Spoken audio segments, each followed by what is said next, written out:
They are still with us. The emergency crews, the first responders who spent weeks working the pile at Ground Zero.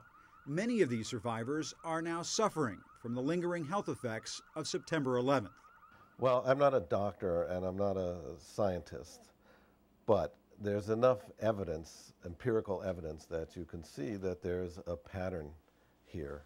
Freelance photojournalist Allan Tannenbaum not only covered 9/11, he's made it his mission to chronicle the personal struggles of the heroes of Ground Zero. He posts the photographs on his website, 9/11, Still Killing. The point of that is? It's still killing. These people actually, when they build a memorial at Ground Zero for people who died on 9/11, they should leave space for those who are coming now. People like Joseph Zadroga's son, James, a New York City police detective who died of lung and heart failure at the age of 34. Zadroga left behind a 5-year-old daughter, a daughter Joseph now raises as his own. I worry about her all the time. Even though she's 5 years old, she still wants to know why her father had to die.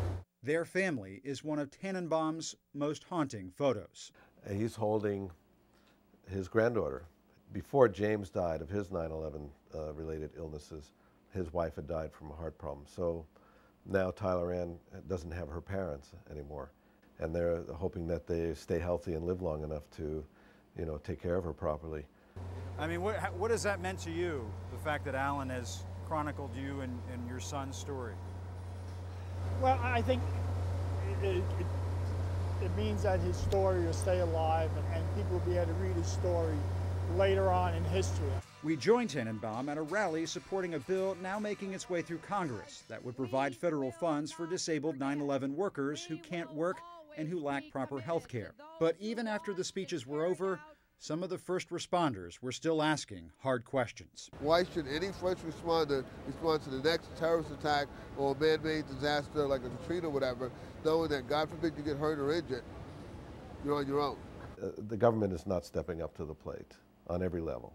Which is why, long after the dust settled, Allan Tannenbaum is still taking pictures to remind the country that 9/11 is not over for everyone. Jim Acosta, CNN, New York.